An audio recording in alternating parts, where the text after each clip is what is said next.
Alright guys, in this video we're going to be talking about drawing and painting eyes. So eyes are a little bit more complex when it comes to drawing, and it can be hard to get them right, and eyes are extremely important to get right because they're arguably the most expressive part of the human body. So if you get them looking right, then your picture looks okay, and if you get them looking wrong, then your entire picture will feel kinda off, or maybe really off. So as you can see here, I'm starting with two circles, and those are just supposed to be like the entire eyeball, right? And so you can see I'm drawing in the area for the iris and pupils as well.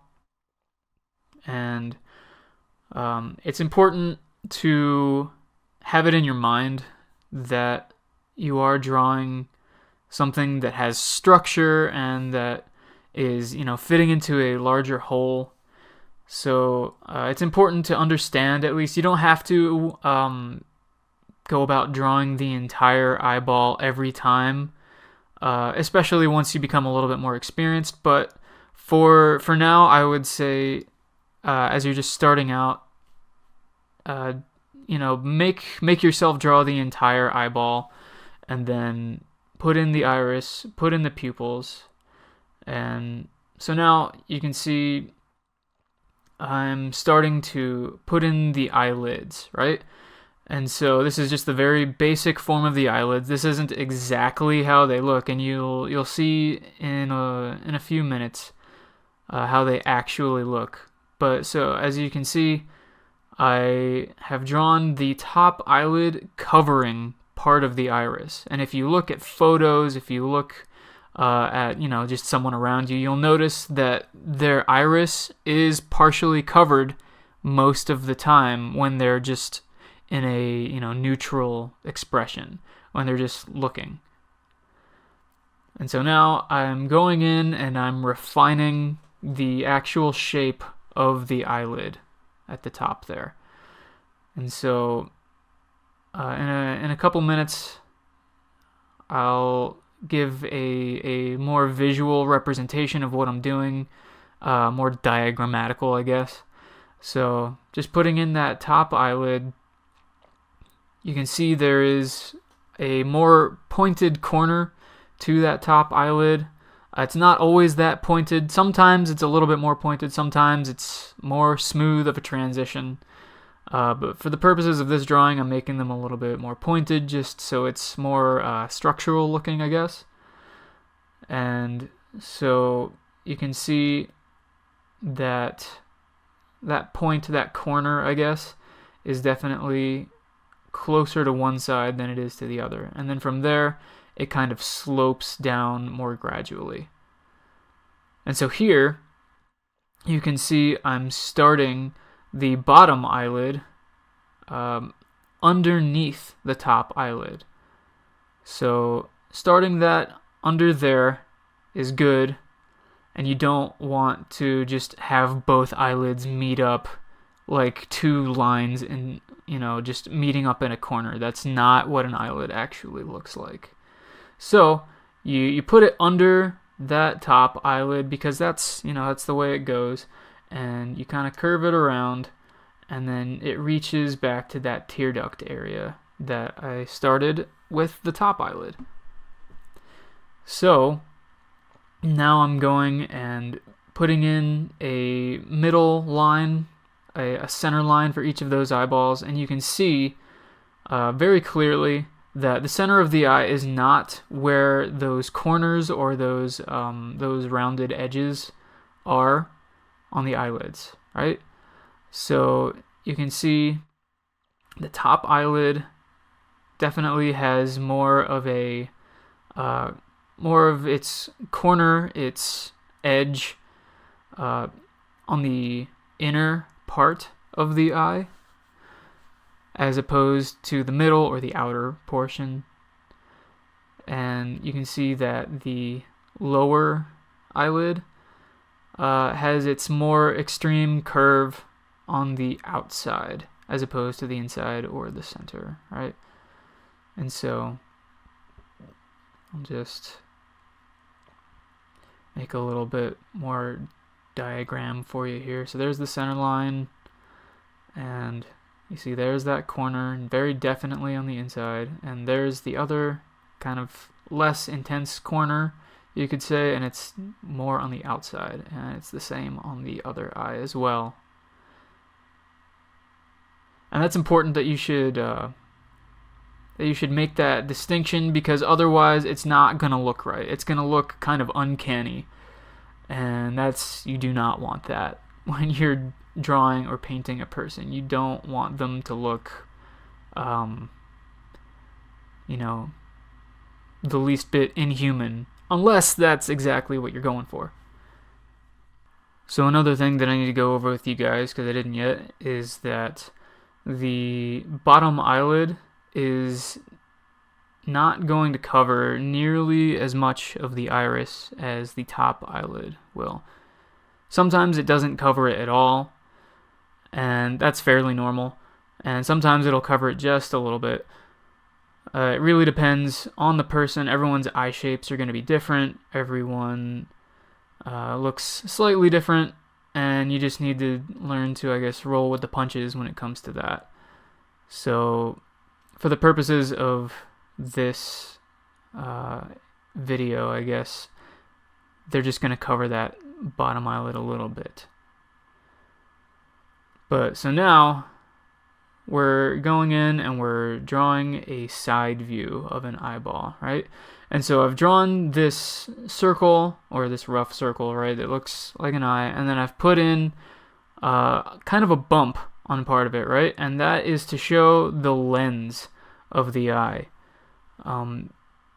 The eye is not a perfect sphere. It's, nothing in nature is going to be a perfect sphere.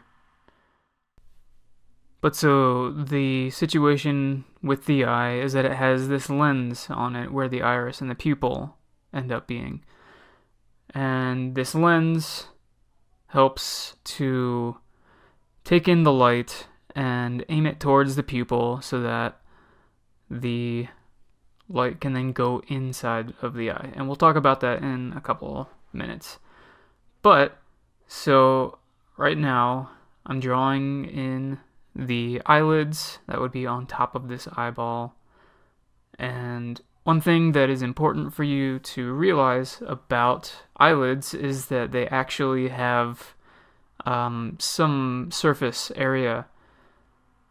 Like you can see, the eyelid extends past the lens of the eye, and so there's going to be a ridge, you could say, on the bottom of the top eyelid and the top of the bottom eyelid, right? So that's going to come in handy later, and we're going to be talking about lighting and all of that kind of stuff. So keep that in mind, but just know that there is volume there in the eyelids, and you shouldn't let yourself get trapped into the idea that they're just this like flat plane sitting on top of the eyeball, because that's gonna make the eyes look really weird. So you can see here I'm drawing in the eyelashes on the top eyelid here, and the eyelashes on this eyelid are going to go slightly down. They're going to slope slightly down. I mean, it probably has a lot to do with gravity and all that kind of stuff, right? But yeah, we'll get into eyelashes a little bit later too. So I'm going to go back in here and give you more of a diagram of the eyeball with the lens and all that, with like the pupil as well. So here I'm pointing out the lens to you and kind of showing how the eye would look from the side. And so you can see that dark kind of vertical line is the pupil, right? And so from the side, it's going to be kind of difficult to see someone's pupil really well, but you'll at least see some kind of an indication of it, right? And that's assuming it's completely like right from their side and not like, at somewhat of an angle from the front, like a 3/4 or something like that, right? So, yeah. And now you can see I've drawn in like a little cavity inside the eyeball. And so all the light is going to pour into your eye, and it's going to, follow the contours of the iris and go into your pupil, which is really just a hole that leads into the inner part of your eye. And so within there, the light, hits your retina, all your light sensors and all of that kind of stuff. And it bounces around, and then it sends the signals to your brain so that you can make sense of what you're actually looking at. So that's kind of the rundown of, I guess, the scientific aspect of an eye, right?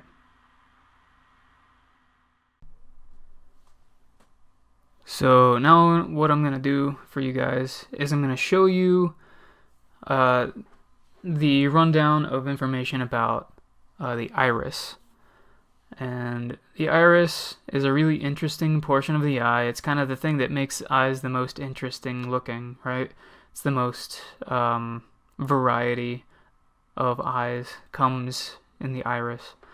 So you can see I've drawn the eyeball again. I've put in the lens for you, and now you can see where the lens starts is about when the iris starts as well. So right at that little portion, I'm just going to draw in those lines, and you can see something that I've done here is I've shown you that the iris, I guess the entire area of the lens, meaning just the iris and the pupil, is a concave portion, right? So you can see the pupil is in the middle, and then those two lines that slope into the pupil are the iris, right? And so this is just kind of like a cross section because obviously an iris takes up like a circular space, right? So just imagine that sloping happening 360 degrees around that pupil.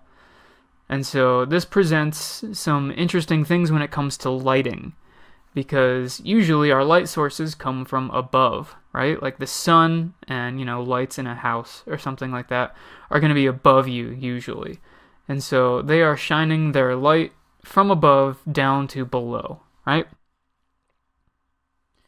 And so seeing as the iris on the underside of the pupil is facing more towards the direction where the light is coming from, or I guess it's more perpendicular, I guess you could say, that light is going to catch on that bottom iris much more than it's going to catch the top part of the iris, right?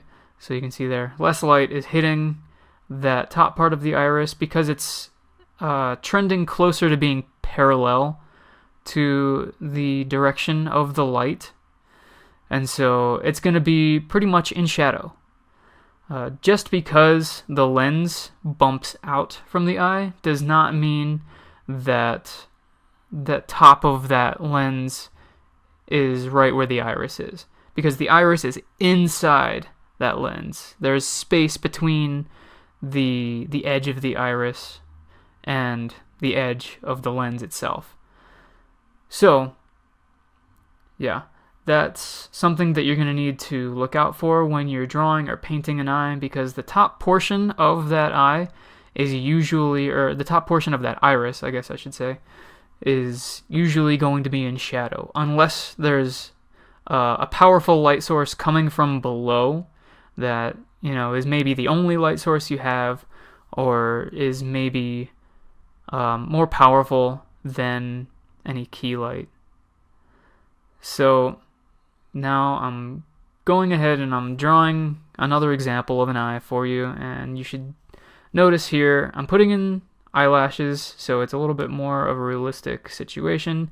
And you can see I've drawn in a small little shadow portion under those eyelashes. And that's, look at anyone's eyes during normal daylight hours or, in a lit house, and you're going to see there is a portion that is in shadow at the top of the eye, and that's because the eyelid and the eyelashes are casting a shadow onto that part of the eye. Because they're in front of it, right? They're hitting, or the light is hitting that portion instead of that actual part of the eyeball. And so you can see now I'm filling in that area of the iris that would be in shadow because of the way it's facing, right? Because it's facing away from the light source. And so that's usually what an eye in any normal lighting situation is going to look like. It's going to have, obviously, the pupil as a dark color because it's, it's a hole pretty much. And you've got the top of the iris in shadow because it's facing more towards the ground or, facing away from the light source.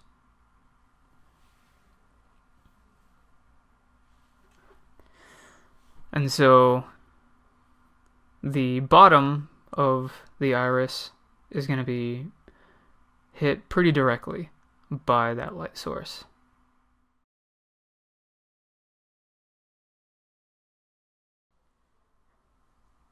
Alright, so I'm going to do one more thing with you before this video is over, and that is to show you about eyelids. We talked about this a minute ago, and we're going to go over it a little bit more now.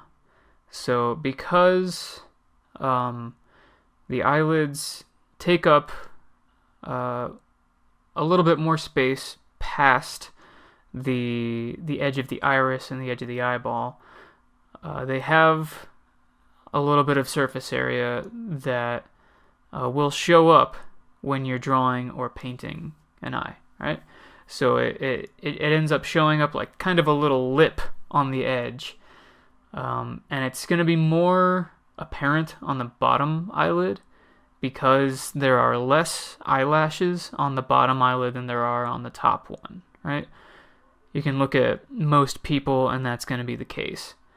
So, like we were talking about before, the light is usually shining from above and going down, and so that little lip is going to catch that light almost directly. And so 9 times out of 10, you're going to see that little lip and it's going to be highlighted. So you're going to see midtones in, the flesh of most of the skin, and then when you get around to the eyes, that'll be normal, and you'll also see this area of highlight right at that bottom eyelid, right in that little lip area of the bottom eyelid. So make sure to look out for that. And so that's going to do it for this video for now. In the next video, we're going to go a little bit more in depth with some basic painting principles for eyes. There'll be a couple more anatomy principles to go over, but most of the next video is going to be dedicated to just painting an eye and the process that goes into that. So, thanks for watching. I'll see you in the next video.